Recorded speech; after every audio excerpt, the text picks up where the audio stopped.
आज हम stone carving की बात करते हैं, method and material stone carving. ठीक है। सो स्टोन स्टोन बेसिकली एक मिनरल है, एक रॉक है, ठीक है, जो जमीन में पाया जाता है। ठीक है, सॉइल का एक पार्ट है। ठीक है। तो अब स्टोन्स कितने प्रकार के होते हैं इसके बारे में बात करते हैं। Stones basically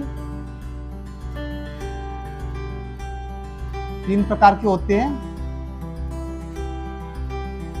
number 1 igneous,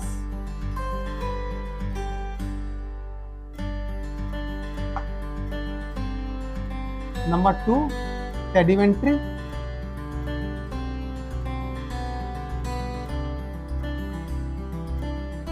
number 3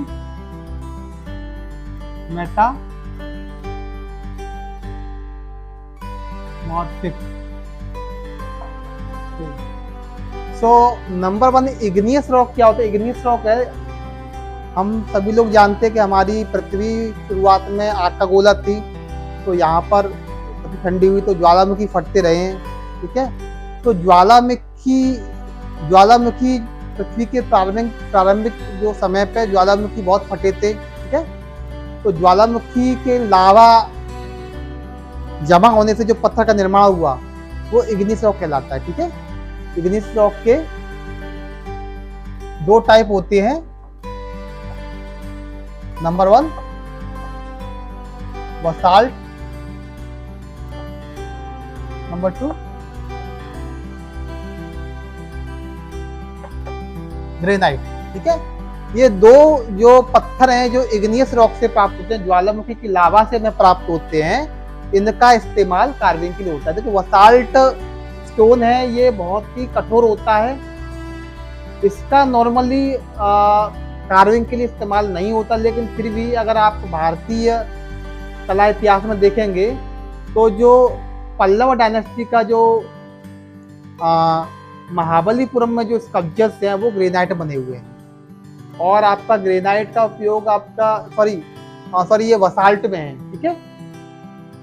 जो महाबलीपुरम का जो राजा था महेंद्र वर्मन, उसको विचित्र चित्र कहा गया। विचित्र चित्र का मतलब है वो थोड़ा सा तनगी टाइप का था, तो उसके मन में आया कि भाई इसी पत्थर में बनाओ। हालांकि वो टेक्निकली गलत था कि इतने हार्ड पत्थर में कैसे कार्विंग की जाएगी, उस जमाने में जिस जमाने में मशीनें नहीं होती थी। ठीक है। लेकिन उसका डिसीजन था कि बनाओ तो बनाओ। तो वहां पर क्या है ना कि जितने भी स्कल्पचर्स बनाए गए हैं महाबलीपुरम में, डिसेंट ऑफ गंगे और बहुत सारे स्कल्पचर्स हैं, वो बसाल्ट में हैं। इसी वजह से वहाँ पर जो साइज की मॉन्यूमेंटलिटी तो है वहाँ के स्कल्पचर्स में, लेकिन क्या है ना उनमें जो चालुक्य के टाइम के जो स्कल्पचर्स में जो डायमेंशनलिटी है, जो डायनेमिक क्वालिटी है, वो वहाँ पर नहीं आ पाई है। कहीं ना कहीं आर्टिस्ट क्या है ना कि पत्थर की कठोरता से विवश होके वो अपने हुनर को वहाँ पर नहीं दिखा पाया है। ठीक है। महाबलीपुरम के स्कल्पचर्स में। ठीक है। सो बसाल्ट का ये एग्जाम्पल है। अच्छा, ग्रेनाइट स्टोन है, ये इग्नियस रॉक ही है, इसका इस्तेमाल बहुत ज़्यादा किया जाता है। आजकल घरों में भी बहुत इस्तेमाल हो रहा है, सारे फर्स्ट हैं ग्रेनाइट के आ रहे हैं। ठीक है। हार्ड तो होता है, ब्रिटल होता है। ठीक है। बट इसमें कार्विंग पॉसिबल है, ये काफ़ी कठोर होता है बट कार्विंग से पॉसिबल है। तो ग्रेनाइट स्टोन का अगर हम जैसे कला इतिहास की बात करें तो आपका इजिप्शियन के जो स्कल्पचर्स हैं आई थिंक वो काफ़ी ग्रेनाइट में हैं, और इधर आपका अजंता अलोरा ग्रेनाइट में है। जितने भी केव जितने भी आर्किटेक्चर हैं, एलिफेंटा, बादामी, मैक, अधिकतर ये सारे जो केव आर्किटेक्चर केव स्कल्पचर्स हैं वो सब ग्रेनाइट में बने हुए। ठीक है। तो ग्रेनाइट पत्थर कार्विंग के लिए इस्तेमाल होता है, और आज भी बड़े से बड़े आर्टिस्ट क्या है ना ग्रेनाइट जो स्टोन है वो कैंप्स में दिया जाता है और इसका इस्तेमाल होता है। ठीक है। अब दूसरा टाइप का हमारा स्टोन है सेडिमेंट्री। सेडिमेंट्री स्टोन वो होता है कि नदी का कटाव से पहले हमें थोड़ा समझना पड़ता है। नदी का कटाव क्या होता है पता है? जैसे नदी फॉर एग्जांपल है कि जैसे नदी हमारी ये है, ओके, नदी ऐसे बह रही है, तो नदी कटा जैसे ये पानी हमारा ऐसे बह रहा है, ठीक है। तो इस पानी का जो फोर्स है यहाँ लगेगा, ठीक है। हाँ, और तो क्या होगा, इधर से ये सॉइल यहाँ से कट हो जाएगा और इधर इधर क्या है, बालू जमा हो जाएगा, ठीक है। तो नदियां हमारे देश में सदियों ये सॉरी ये यहाँ से कट जाएगा, ठीक है, यहाँ से कटाव हो जाएगा, ठीक है, यहाँ से कटाव होगा और यहाँ पर जमा ये क्या है ना, ये इसको कहते हैं सेडिमेंटेशन। यहाँ पर बनता है सेडी,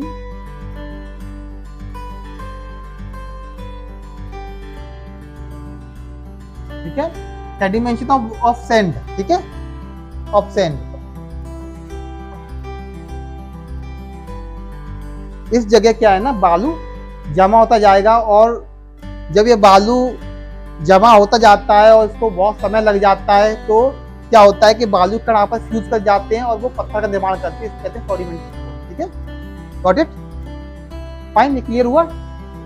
कहा जाता है कि आगरा में जो दयालबाग का मंदिर है उसके बगल से यमुना नदी बहती जब उसको डिजाइन किया गया था, और नदी के कटाव की वजह से तो नदी अभी क्या है ना, कई किलोमीटर दूर यमुना नदी पहुंच गई है, एकदम जैसे ताजमहल के बगल से बह रही है ना यमुना नदी, ऐसे ही दयालबाग का जो राधा स्वामी की समाधि है उसके बगल से यमुना नदी बहती थी पहले, ठीक है।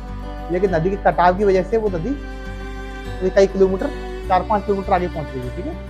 ओके, तो बालू के सेडिमेंटेशन से क्या होता है, वो बालू के कण आपस में फ्यूज कर जाते हैं, फ्यूज करने से जो पत्थर का निर्माण होता है उसे कहते हैं हम सेडिमेंट्री स्टोन, ठीक है। इसको कहते हैं बलुआ पत्थर, ठीक है। हिंदी में कहेंगे तो बलू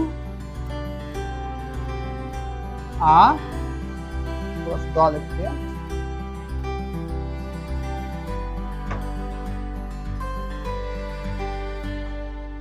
बलुआ पत्थर, ठीक है। ओके, इस सेडिमेंट स्टोन के क्या है ना, कई टाइप पाए जाते हैं। एक होता है रेड, हाँ, रेड सैंडस्टोन। दूसरा आपका येलो होता है, येलो होता है, और पिंक भी इसमें होता है, पिंक स्टोन भी होती है, येलो पिंक होता है, ठीक है। और दूसरा आपका आता है बादामी होता है, धौलपुर स्टोन बोलते हैं, ठीक है, बादामी, इसको बोलते हैं धौलपुर सैंडस्टोन।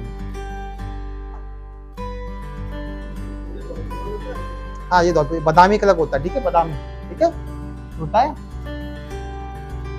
बादामी। ओके, नासिर भाई अभी जो काम करे वो यही है, इसको बंसी पापड़ी बोलते हैं, इसी यही धौलपुर सैंडस्टोन, ये जो बंसी पहाड़पुर की खदानों से निकलते तो बंसी पहाड़पुर बोलते हैं, ठीक है, बंसी पहाड़पुर, ठीक है। ये ग्वालियर साइड में ये पाया जाता है, ठीक है। चौथा एक मिंट भी होता है, मिंट एकदम ग्रे कलर का होता है, वो भी ग्वालियर से पाया जाता है, मिंट।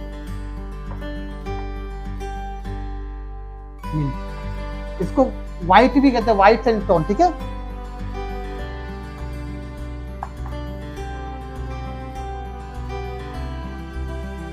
ठीक है, और हमारा जो सारनाथ साइड में जो सैंडस्टोन पाया जाता है उसे कहते हैं कौन सा, ये इसका नाम मैं भूल रहा हूँ, सारनाथ साइड में सैंडस्टोन पाया जाता है, ठीक है। तो पहले हम इसको डिस्कस कर लेते हैं, ठीक है। तो आपका रेड सैंडस्टोन, रेड सैंडस्टोन में क्या है ना कि आपका जो हमारे लाल किले में इस्तेमाल हुआ है उसमें रेड सैंडस्टोन में पीले छींटे हैं, रेड सैंडस्टोन में पीले छींटे वाले सैंडस्टोन ज्यादा पाया जाता है हमारे आगरा करावली रीजन में, ठीक है। जितने भी आप फतेहपुर सीकरी है, लाल किला है, ताजमहल, यहाँ पर जो रेड सैंडस्टोन है वो पीले छींटे वाला है, ठीक है। और यहाँ पर जितने भी सिलबट्टे वगैरह जो लोकल मिलते हैं जितने भी वो, या फिर घरों में जो हम पटिया का इस्तेमाल करते हैं ना, वो क्या है ना, रेड और येलो, ये रेड सैंडस्टोन ही है, उसमें पिंक छींटे पाए जाते हैं, ठीक है। तो कार्विंग के लिए अधिकतर रेड सैंडस्टोन का इस्तेमाल किया जाता है, पिंक वाले का भी यूज करते हैं, पिंक छींटे वाला, ठीक है। और धौलपुर सैंडस्टोन ये बहुत अच्छा सैंडस्टोन है कार्विंग के लिए। ये आपका राजस्थान इधर से ग्वालियर से आता है, ठीक है। बादामी रंग का होता है, बंसी पाड़ उसको बोलते हैं। मिंट ये भी ग्वालियर से आता है, ये एकदम ग्रे कलर का होता है। आप इधर सेवला रोड पे जाओगे आगरा में, ग्वालियर रोड पे, तो वहां पर आपको मिंट भी देखने को मिल जाएगा, ठीक है। और इसके अलावा अब मैं आपको बताता हूं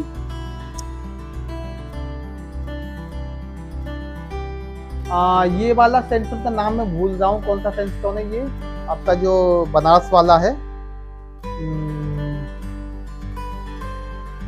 एकदम दिमाग काम कर रहा है, कोई बात नहीं, ठीक है। तो अभी हम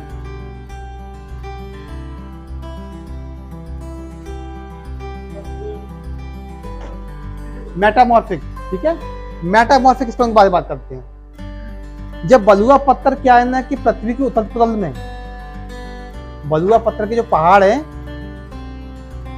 वो पृथ्वी के उथल पुथल में, अच्छा सैंडस्टोन में कई जगह सैंडस्टोन में लेयर्स पाई जाती है, तो कई जगह लेयर्स वाला सैंडस्टोन को इस्तेमाल करना डिफिकल्ट भी होता है, ठीक है। बलुआ जो पत्थर क्या है ना कि जो पृथ्वी की उथल पुथल में भूकंप आया या फिर ज्वालामुखी फटा, तो वो क्या है ना कि लावे के दब गया, ठीक है, सैंडस्टोन। तो इसमें कुछ केमिकल चेंजेस आते हैं सेडिमेंट स्टोन में हीट इन प्रोसेस से, इससे क्या है ना मेटामॉर्फिक स्टोन बनता है, ठीक है। मेटामॉर्फिक स्टोन के प्रकार होते हैं, आपका नंबर 1 आपका होता है स्लेट,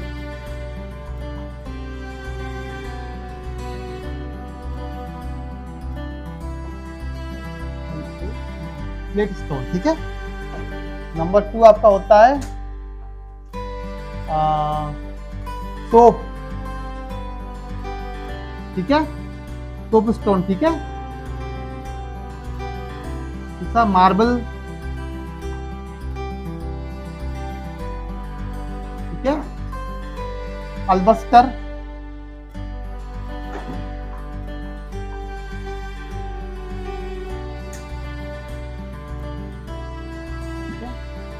स्लेट स्टोन होता है कि आपने देखा होगा पहले के जमाने में स्लेट का इस्तेमाल करते थे ना, ठीक है। तो पत्थर की क्या है ना कि ये लेयर्स में पाया जाता है, ठीक है, तो इसकी परत निकल जाती है, तो उन परतों की स्लेट बनाई जाती थी पहले, ठीक है, हाँ, जिस पर बच्चे पढ़ते थे लिखते थे, ठीक है, ठीक है। तो ये जो काला पत्थर है इसको कडप्पा के नाम से भी जानते हैं, ठीक है। ये स्टोन क्या है ना कि साउथ से आता है, तो ये स्लेट स्टोन, इसमें कार्विंग पॉसिबल नहीं है, ठीक है, ओके। कडप्पा में कार्विंग पॉसिबल है, ठीक है, लेकिन स्लेट स्टोन कार्विंग पॉसिबल नहीं है, ठीक है। इस स्लेट के लिए इस्तेमाल किया। आजकल क्या है ना कि जो नकली झरने बनते हैं ना उनमें स्लेट स्टोन यूज करते हैं, ठीक है, हाँ, शो के लिए, ठीक है।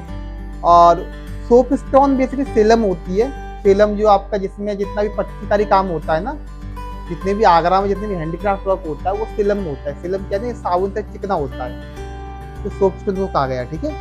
इसमें 2 प्रकार के होते हैं, गुरेरा और पवेला,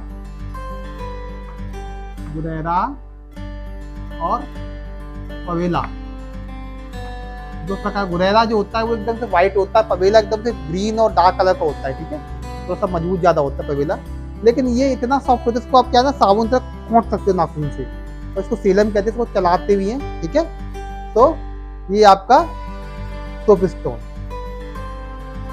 तीसरा आपका जो मेटामॉर्फिक स्टोन हुआ है मार्बल। देखो मार्बल बहुत ही इंपॉर्टेंट स्टोन है कार्विंग के लिए, ठीक है। मकराना का व्हाइट मार्बल बहुत फेमस है वर्ल्ड, हाँ, ठीक है, जो स्पॉटलेस व्हाइट दूधिया रंग का होता है और जिसमें कार्विंग के लिए बहुत ही फेमस है, ठीक है। इसके अलावा मार्बल में कई कलर पाए जाते हैं। इटालियन मार्बल बहुत फेमस है, जितने भी आपका जो माइकलैंजेलो स्कल्पचर्स है, बर्निल स्कल्पचर वो सब इटली में है, तो इटली का मार्बल बहुत ही फाइन है, ठीक है। तो मार्बल, व्हाइट मार्बल तो कार्विंग के लिए बेस्ट है ही है। आपका अगर भारतीय स्थापत्य इतिहास में देखें, दिलवारा का जो माउंट अभी दिलवारा का जो टेम्पल है आपका जो माउंट आबू का जो टेम्पल है वो मार्बल में है ना, ठीक है। हाँ, माउंट आबू का जैन मंदिर वो मार्बल में है। हाँ, ताजमहल भी मार्बल है, ठीक है। आगरा में ताजमहल मार्बल है, ठीक है। ओके। और मार्बल में कई कलर पाए जाते हैं, ठीक है। आपने जितने भी आगरा में जैसे जो पच्चीकारी वर्क देखा है ना, तो उसमें वो मार्बल के ही डिफरेंट कलर्स के स्टोन होते हैं। उनको क्या है ना कि इनग्रेव करके उनमें फंसाया जाता है, ठीक है। वो मार्बल ही होते हैं। तो मार्बल ब्लू में, रेड में, येलो में, भिन्न भिन्न कलर से मार्बल की वैरायटी पाई जाती है। बैसलाना ब्लैक मार्बल, राजस्थान में बैसलाना नाम का एक गांव है, वहाँ का जो ब्लैक मार्बल है वो बड़ा फेमस है कार्विंग के लिए, ठीक है। हमारे यहाँ पे जो कैंप हुआ था वो भी बैसलाना ब्लैक मार्बल में हुआ था, पहला वाला, दूसरा व्हाइट मार्बल में हुआ था, ठीक है। ओके। तो बैसलाना, हाँ, बैसलाना ब्लैक मार्बल भी फेमस है। अल्बस्टर ये भी एक स्टोन है जो भारत में नहीं पाया जाता, विदेशों में इसने हेनरी मूर ने इसमें काम किया अल्बस्टर में, ठीक है। तो ये मेटामॉर्फिक स्टोन के टाइप है, ठीक है। ओके। आई थिंक ये आपका स्टोन्स का क्लासिफिकेशन हो गया, ठीक है।